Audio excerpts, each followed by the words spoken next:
Hey guys, I'm the Comics Kid 2099, and this is the third video where I'm wearing this shirt. As I said 2 videos ago that I would be reviewing several graphic novels that I read, all back to back in this day, and then I'll be posting them on different days. Today, I am reviewing Wolverine Punisher Revelation. This book is from the 1990s. It is very plainly from the 1990s. I think I talked about this book on a haul video I did a while back, just how 90s-y it looked. And there's the whole book, in case you didn't see it earlier. I want to say this book is pretty okay. Now, it all has everything to do with expectations. If you go into a book expecting it to change your life, and it doesn't, even if it is a really great book, you are going to be disappointed by what you read. On the other hand, if you go into a book expecting it to be garbage, and it's not, then you're going to come away from that book thinking that it is very okay. And I think that's where I fell on this book. I was expecting this to be typical 1990s stuff, which is to say, for me anyway, most of the time the 1990s was not the best era for comic books. With the X-Men, if you look at the 90s, I would say almost certainly that is the worst decade for the X-Men. So when I saw this and bought it, it was very cheap. I don't remember how much it was, but it was probably no more than $5. I bought it because it was X-Men. Even if stuff is bad, I still buy it if it's X-Men related. I bought this. I wasn't expecting it to be very good at all. This is 2 characters who... Wolverine, I like him when he's with the X-Men. I don't really care about Wolverine when he's a solo character, and I do not like the Punisher. So I wasn't expecting much out of this, and I ended up really enjoying it. Now, admittedly, it does have some problems. First and foremost, I think the biggest problem here, there's actually 2 problems here that are fairly huge. The first one, this is a team-up story where Wolverine and the Punisher, they are teaming up, and they have a common goal. In between issues, it seems like they both completely, their characters go in the other direction. There's this girl, let me go ahead and explain the plot real quick. Wolverine is dating this woman who is in charge of a museum in New York, I think, and the museum is digging beneath the city for, I guess they're trying to expand the museum, but they're going to have part of the museum be underground. It's really weird. It doesn't really explain that well enough, but anyway, these museum employees, they are digging underground, and they accidentally open up this chamber where this girl is frozen in suspended animation, and she is one of the Morlocks. Now, I will get to that in a minute. Remind me to talk about the Morlocks at the end of this video. And she's one of the Morlocks. Then the woman who is in charge of the museum, Wolverine is dating her and has been for a little while. And one of my big complaints about this is that we've never heard of this woman before. She has never shown up in any of the X-Men comics. She's never shown up in any of the Wolverine solo stuff. She has only shown up in this miniseries. And Wolverine is talking about, in his head, he's talking about how serious it's getting. He thinks he loves this woman. We've never seen her before. For all I know, he's known her for a week. Now, he has known her for an undetermined amount of time. This book does not specify exactly how long he has known her, but it can't have been that long if we've never seen or heard of her in any of the X-Men comics before. This woman, she goes down into the underground area where these employees have accidentally broken into a new chamber. Wolverine is with her. She accidentally wakes up this Morlock girl. Her power is by being in the vicinity of others, she makes them physically ill. And as far as I know, there's only one actual casualty of this lady's powers, and it's Wolverine's girlfriend. I don't understand how or why she is dead, but everyone else in the city who we see falling down ill, they are not dead. Everyone else is just ill, and then they get better, I guess. As far as I know, the only person to die was Wolverine's girlfriend. Like I said, doesn't make a whole lot of sense. But anyway, this Morlock girl is basically mentally unstable. And once she comes out of suspended animation, she thinks that she is in hell, like literally in hell. And when she sees Wolverine and the Punisher, I'll get to him in a moment and how he fits into all this. When she sees both of them, they actually look like demons to her. Like when she sees them, she is seeing, big, scary-looking devils, kind of like in that movie Legend, the Tim Curry character. They look like that to her. And basically, she understands that her powers make people sick, but she thinks that she is going to heaven, and it's okay that her powers are making people sick because she has been forgiven. And she's going to heaven, and everything's going to be okay, and she's going to join her parents who, when she was a little girl, her powers killed them. Now, one thing I want to go ahead and say about this is not one of my major complaints. One of my major complaints that I mentioned earlier was Wolverine having this girlfriend who he's apparently seriously in love with, and we've never heard of her before. That's one of my complaints.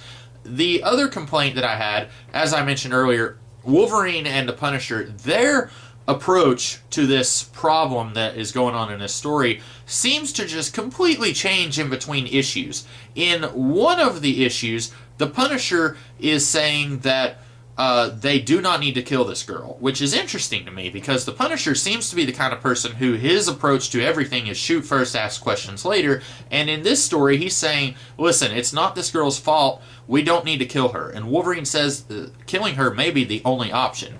The very next issue, the Punisher is using like live rounds, he almost kills her, and he's saying like, listen, and he's telling Logan, he says, we may need to kill this woman, and Logan is saying, listen, she can't help what she is, and it's like, hold on a second, what happened here to make you both completely change your approach to handling this situation? And that is a huge problem for me. It's one thing if a character is written as acting in a certain way in the 1970s, and then 40 years later, another writer handles that character in a different way. It's understandable. That writer may not have read that one comic book from the 1970s. They may just be writing the character in a different way because it's been 40 years, and it's not expected that the audience will have read that comic from the 1970s. That's okay if there's an inconsistency across that length of time. When it's a 4-issue miniseries, there really is no excuse for there to be that much of an inconsistency between 2 issues. And that's a pretty big problem for me. Beyond that, this story... voice cracked. This story is pretty okay. This is also a point in the 90s where both the Wolverine and the Punisher, they're kind of different than what you expect them to be. Now, Wolverine, he does not have adamantium on his claws at this point. At one point, when he did not have the adamantium on him, he was basically just an animal who could talk. Like, he was very bestial. He did not look at all like himself. Here, he basically looks normal. He basically acts normal. He just happens to not have adamantium on him. The Punisher, let me show you what... There he is. This is a point in the Punisher's life where he had died, and an angel gave him angelic powers. If you are a fan of the Punisher, you probably hate that. You probably hate it with every fiber of your being. Just like a few years ago when the Punisher was Frankencastle and everyone hated that. I myself, I don't mind it. I hate the Punisher under normal circumstances. I don't find him to be interesting at all. I think he's basically just a theft of the character Mac Bolan and the Charles Bronson movies. I can't remember what those were called. Death Wish. Basically, he is Death Wish. That's what he is. He is not anything interesting at all. He's a normal dude without any powers who kills other normal people. I would be 100 times more interested in the Punisher if he was an avenging angel of death, like he is here, or if he was a Frankenstein's monster, or if he killed supervillains instead of killing just normal mobsters. There has to be something that separates the Punisher from Death Wish, or the Executioner, or something like that. And under normal circumstances, there's not. There isn't that something. And that's what people love about the Punisher. If you are a Punisher fan, you probably love it when he is basically just Death Wish or the Executioner. That's what you love about the Punisher, and that's fine. What you don't love about the Punisher, you hate it whenever they do something different, like Punisher in outer space, or Punisher having angel powers, or Punisher as a Frankencastle. Personally, when they do those things, I'm much more interested in the character. Not necessarily interested enough to go and read those stories, but for example here, when the Punisher is kind of edging into the X-Men world, which is where I'm always reading stuff, then I'm at least not hating the story because the Punisher is a lot more interesting to me. Also, I found it interesting in one of the issues when the Punisher was telling Logan, hey, listen, we don't need to kill that girl. I thought that was very interesting because he was acting so much more different than what he usually acts, at least when I see him. Usually, he's very somber, very grim and gritty. He's always just killing people, and I thought it was kind of interesting that here he was not taking that approach, that he was willing to let this girl live, even though she was probably going to escape into New York and kill everybody. I thought that was very interesting. As far as the rest of the story, I mentioned earlier, this girl, Revelation is her name, which she is a Morlock. I had an issue with that. I felt like reading the story, I don't remember who wrote it, and I'm not going to look it up because, it's some names I can't pronounce. They're sort of on the cover here. You can almost see them. I felt like these people had heard of the Morlocks, but they had never actually seen a comic with the Morlocks, because the Morlocks traditionally were very down on their luck, very destitute. They literally lived in the sewers of New York City. They had rags for clothes. They did not have a lot in the way of possessions. They might have really old beds that they would sleep on if they were lucky. They were not clean. They were physically dirty. They had dirt on them. They were the misfits of the misfits. If the X-Men are the supermodels of the mutant world, then the Morlocks are the really ugly ones of the mutant world. I couldn't think of something ugly for that analogy. This story treats the Morlocks as if they were some highly technologically advanced society. They had the technology to build these robots that are constantly hunting this Revelation girl, and they are also kind of a secondary antagonist in the story because they are faulty robots, so anytime they see Wolverine or the Punisher, they're trying to kill those guys, and they should be off hunting this Revelation girl. They have the technology to put this girl in suspended animation. It doesn't make any sense. This is 100% inconsistent with the Morlocks that we have gotten in the past, and that may sound like a kind of a minor grievance, not really a big thing to worry about. It's extremely inconsistent. It would be like if you are watching a trilogy of movies and one character is suddenly a girl in the next movie. Like if you're watching The Lord of the Rings and Frodo is a boy in the Fellowship of the Ring, and then suddenly Frodo is a woman in The Two Towers and they make no mention of it. It is that inconsistent and it is that jarring. I get the feeling that these people had heard of the Morlocks. They had heard that there was a society of mutants that lived beneath New York City, but they had never actually seen a comic book with those guys. Because if they had, I feel like this whole story would have been different. We would not have had a Morlock girl who's waking up from suspended animation and is out trying to get to heaven, and then Wolverine and the Punisher have to stop her. I'm not sure how this story could have happened if the Morlocks were treated like they actually are in the X-Men comics. I don't know how this could have happened because the Morlocks do not have access to suspended animation technology or robots that go hunting people. At first, when I was reading this and they mentioned the Morlocks, at first I thought, okay, this is an X-Men comic and they're mentioning the Morlocks, but it's not the Morlocks. It's just a group that's called the Morlocks, but they're completely unrelated to the actual Morlocks. No, these are the actual Morlocks. It mentions mutants living under New York City who are away from the world. That's the Morlocks. That is totally supposed to be the Morlocks.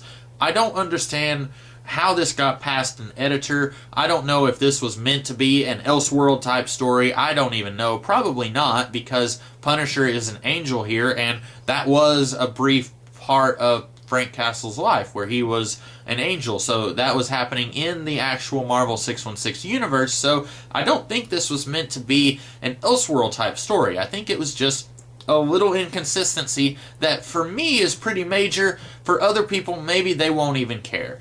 What else about this story? The art is kind of manga-ish, so if that's not your thing, you might want to give this a skip. It's not super manga-y at times, though. It's a little bit like that. So I thought it was fairly refreshing. I'm not a huge manga guy myself. I'm not opposed to it, but I mostly read American comics, like what you see behind me. So every once in a while, if there's an American comic that chooses to indulge in this more manga-y type style, I guess you could say, I don't mind. I find it to be a breath of fresh air from what is the usual range of styles that you see in comic books. Other than that, I don't have a whole lot to say here. We do get a little bit of a, I don't want to say a battle of faiths between Wolverine and the Punisher, where the Punisher is saying, this is what I believe in. I know that there is an afterlife because an angel gave me these powers. And Wolverine says, I don't know what I believe in. I choose to believe that there's nothing, and that way it makes it easier for me to go around killing people. It's a little heavy-handed. It's also, again, kind of inconsistent because in other comics, Wolverine, I don't want to say he's Buddhist because that's a little, it's not quite consistent with actual Buddhism, but there have been times when Wolverine is portrayed as being involved with Buddhist-type leanings, I guess you could say. He's not 100% there, but he definitely has some leanings toward that area, if you will. And then there's been another comic where we see him going to what seems to be a fairly, what do you call it, Christian, fairly normal Christian church. There was another word I was thinking of and it just completely left me and I still can't remember it. So, I don't know. This is inconsistent with that, but then again, there's been inconsistencies elsewhere, so that's fine. I don't know how consistent this is with the Punisher. Of course, him being an angel, that was something that actually happened in the late 90s, but I don't know if before and after that, if Frank does or does not believe in heaven and hell. I don't know. So if you are a fan of team-ups between these two characters, then you'll probably like this story. I've read another team-up between these two. Not really a team-up, it was a fight. And I really hated that issue. It was from Frank Thierry's run on Wolverine. There was an entire issue where the Punisher and the Wolverine fought each other. I hated that issue so much. I didn't really like Wolverine, that whole run of Wolverine by Frank Thierry, but this, I think, this treats their relationship a lot better. It's understandable that these two guys probably wouldn't be best of friends. It's one of those situations where they are far too alike to actually be friends or whatever. But I do think, in the same way that I was talking about in my review of the X-Men Age of Apocalypse book the other day, I think that these two are the kinds of guys, they wouldn't necessarily be friends, but they would be mature enough to know that they need to work together to do this thing that needs to be done. And I like their relationship here a whole lot more than I did in that issue from Frank Thierry's Wolverine run from the early 2000s. Overall, would I recommend this book? I would say yes. It really surprised me. If you are like me, if you don't have a high opinion of X-Men comics from the 1990s, or comic books in general from the 1990s, I would say if you find this, give it a shot. It's not the best thing in the world. It does have some problems. If you are an X-Men fan, it has problems. If you are coming to this cold and you've never read The Punisher or the X-Men, I feel like it still has some problems. For example, the character inconsistencies within this story. But for the most part, I found it to be very enjoyable. I wish that more X-Men comics from the 1990s were like this. But unfortunately, in my experience, they aren't usually. I enjoyed it quite a bit. So yeah, if you see this somewhere, pick it up, definitely. It's a rare treat to find stuff from the 90s that doesn't completely 100% suck in every way. And this was definitely a treat in that manner. So that's all I have to say about this book. I hope that you guys found this video to be helpful, either in determining if you are or are not going to get this book, or just finding out what is and is not wrong with the story. I hope that you guys liked this video. If you did, be sure to like, share, comment, and subscribe. And I will be back sometime in the future to do another kind of video. So until then, I will see you guys later. Have a great rest of the day.